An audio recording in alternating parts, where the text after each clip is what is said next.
నమస్తే, welcome to Leo news. Visakha తీరంలో drugs అలజడి వ్యవహారంపై తనపై తప్పుడు ఆరోపణలు రాస్తున్నటువంటి సాక్షి పత్రికపై పరువు నష్టం దావా వేశారు పురంధేశ్వరి. అయితే సంధ్య ఆక్వా ఎక్స్పోర్ట్స్తో తనకు ఎలాంటి సంబంధం లేదు అని తనపై తప్పుడు కథనాలు ప్రచురించి వాళ్ళు చేసిన నేరాలను తమపై నెట్టే ప్రయత్నం చేస్తుంది అని ఆరోపిస్తున్నారు పురంధేశ్వరి. దీని గురించి మరిన్ని వివరాలు తెలుసుకునే ప్రయత్నం చేద్దాం. మనతో ఉన్నారు senior political journalist Durga Kumar గారు. నమస్కారం అండి. నమస్కారం. మన వీక్షకులకు కూడా నమస్కారం. సో దుర్గా కుమార్ గారు, ఎప్పుడైతే ఈ డ్రగ్స్ వ్యవహారం బయటకు వచ్చిందో అప్పటి నుంచి కూడా ఇది ప్రతిపక్షాల మీద నెట్టే ప్రయత్నమే చేస్తుంది వైసీపీ. దీంట్లో ముఖ్యంగా టీడీపీ మీద నెట్టే ప్రయత్నం చేసిందంటే ఓకే, ఇక్కడ పురంధరేశ్వరి గారిని మధ్యలో ఎందుకు లాగవలసి వచ్చింది, ఆవిడ మీద ఎందుకు ఆరోపణలు చేయాల్సి వచ్చిందంటారు? అసలు పురంధరేశ్వరి గారి మీదైనా, చంద్రబాబు నాయుడు గారి మీదైనా, గోవర్ధన్ మీదైనా, అసలు ఎవరి మీదైనా అన్యాయమైన ఆరోపణలు లేకపోతే ఇలాంటి దుష్ప్రచారం చేయటం అనేది వ్యక్తిగతంగా వాళ్ళకి నష్టం కలిగించే అంశం కదమ్మా. అందులో ఇప్పుడు ఎన్నికలు వచ్చున్నాయి. ఈ ఎన్నికల్లో ఇప్పుడు అది జరిగింది చాలా తీవ్రమైన విషయం. ఇది 25 టన్నుల కొకైన్ అనేది వైజాగ్లో దిగటం అనేది. ఇప్పుడు అది నిజంగా కనుక ప్రతిపక్షాల మీద వేస్తే ప్రతిపక్షాల వాళ్ళు ఇట్లాంటి వ్యాపారం చేస్తున్నారు. చంద్రబాబు నాయుడు గారు ఇప్పుడు అంతకుడనే తెలుసు, కత్తి పట్టుకెళ్ళి వివేకానంద రెడ్డి గారిని కానీ ఇలాంటి ఆయన చంపుతాడని వీళ్ళు చెప్పిన దాన్ని బట్టి. ఇలాంటి కొకైన్ బిజినెస్ చేస్తాడని కూడా తెలియదు. ఆయనకి హెరిటేజ్ అని పాల సంస్థ ఉందని తెలుసు, వాళ్ళ కుటుంబం ఆ వ్యాపారంలో ఉందని, హెరిటేజ్ సూపర్ మార్కెట్లు ఉన్నట్టు తెలుసు. కానీ వీళ్ళ కుటుంబ సభ్యులు ఎప్పుడు కూడాను ఈ కొకైన్ అమ్ముతా దొరికిన సందర్భం ఎక్కడ లేదు. ఫస్ట్ టైము అందులోని ఇంత పెద్ద క్వాంటంలో జరుగుతుందంటే ప్రజలు నమ్మే అవకాశం ఉంది. మన దగ్గర కంకర రాళ్ళు ఉన్నాయి కదా అని ఇతరుల అద్దాలు పగలగొట్టుకుంటూ వెళ్ళిపోతే ఒక రోజు చూస్తారు, 2 రోజులు చూస్తారు, 3 రోజులు చూస్తారు. 3వ రోజు వాళ్ళు కూడా కంకర రాళ్ళు పట్టుకుని మన అమ్మడి పడతారు కదమ్మా, ఏంట్రా నువ్వు రోజు వచ్చి మా అద్దాలు పగలు కొడుతున్నావు అని.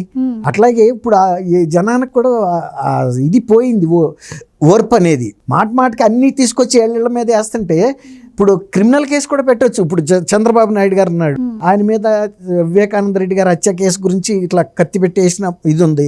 తర్వాత టీవీల్లో స్క్రోలింగ్లు న్యూస్లు వేశారు, వాటి మీద అసలు క్రిమినల్ కేసు పెట్టవచ్చు. ప్రెస్ కౌన్సిల్ ఆఫ్ ఇండియాకి కంప్లైంట్ చేయొచ్చు. అసలు ఇటువంటి ఛానల్ ఇలాంటి అనేక సందర్భాలు ఉన్నాయి, మూయించవచ్చు.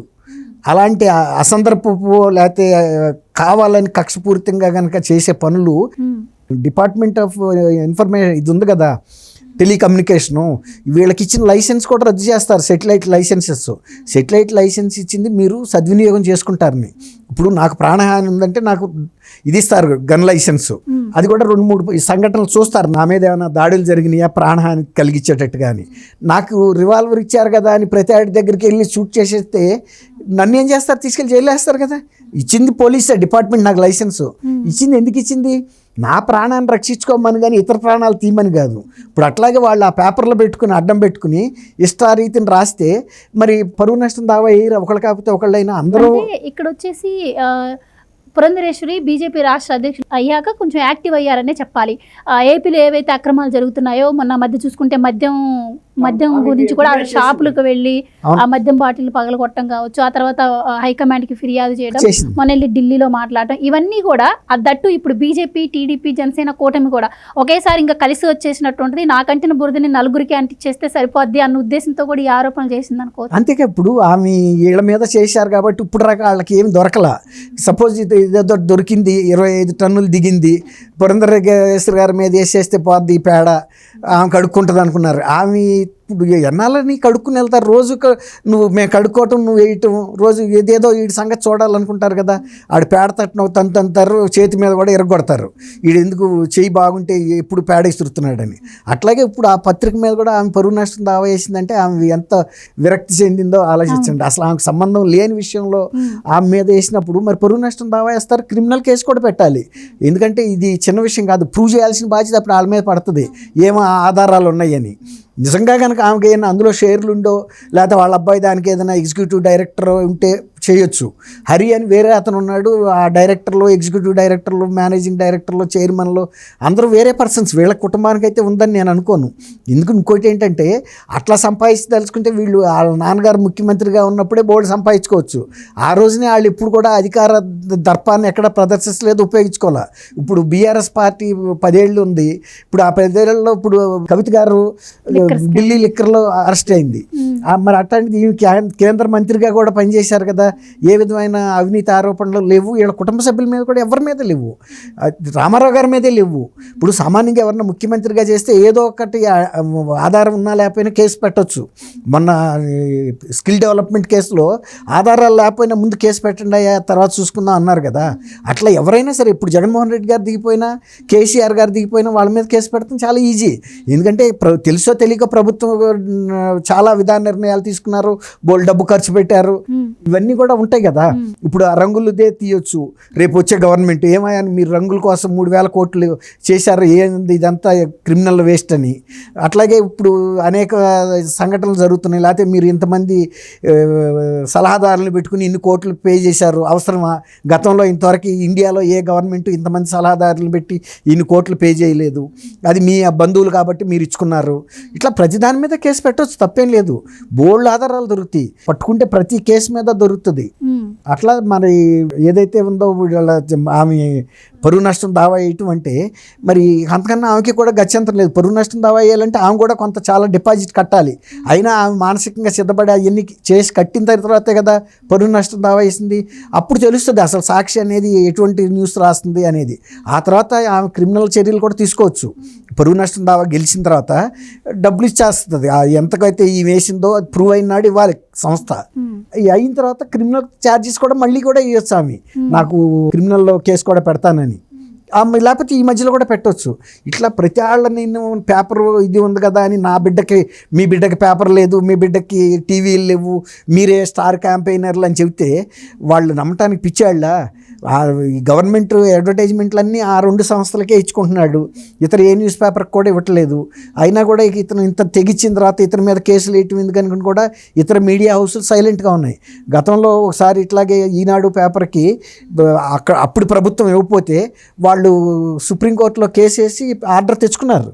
వెళ్తే ఇస్తారు, ఎందుకంటే ప్రూఫ్స్ ఉన్నాయి కదా. ఇప్పుడు ప్రతి లీడింగ్ న్యూస్ పేపర్స్లో బై రొటేషన్ ఇవ్వమని ఉంటుంది. అది ఒకసారి వీళ్ళకి ఇస్తే అదే అమౌంట్ ఇంకో పేపర్కి ఇవ్వాలి, ఆంధ్రజ్యోతి అనో జీనాడనో ఇంకోటో XYZ. అట్లా ఇవ్వకుండా కేవలం వీళ్ళ సొంత పేపర్ అని ఒకదానికే ఇస్తే రేపు అది కోర్టులో కేసు అయినప్పుడు జడ్జిలకు తెలియదా ఇది ఎవరో, దీన్ని ప్రమోట్ చేసింది ఎవరో, దీని డైరెక్టర్లు ఎవరో, ఇవన్నీ తెలుస్తాయి కదా. ఇప్పటికే సాక్షి మీద, ఇందిరా ప్రియదర్శిని ఛానల్ మీద CBI కోర్టులో 100 కోటి కేసులు పెండింగ్లో ఉన్నాయి, అవన్నీ ఆధారాలతో సహా. కాబట్టి ఆ లాయర్స్ హైకోర్టు చూపిస్తారుగా సైటేషను, ఇది ఆల్రెడీ CBI ఎంక్వైరీ చేసింది, అది వాళ్ళదేను, ఆయన మీదే కేసు ఉన్నాయి. ఇవన్నీ కూడా అంత కళ్ళు మూసుకుని ఉండరు కదా. న్యాయస్థానాలు అనేవి కూడా కళ్ళు తెరిచి, అంటే ఊరికే న్యాయదేవతకి కళ్ళకి కడతారు కానీ అన్నీ కూడా చూస్తుంది, వింటుంది. ఊరికే పూర్వకాలం నుంచి అదొక ఇది అంతే తప్ప అసలు నిజాలు ఏమి కనపడకుండా ఏం పోవు. వీళ్ళు అనుకుంటున్నారు నల్లగొండ కట్టేశారు కదా మనం ఏదైనా చేయొచ్చు అనుకుంటే ఈ ఆటలు సాగవు.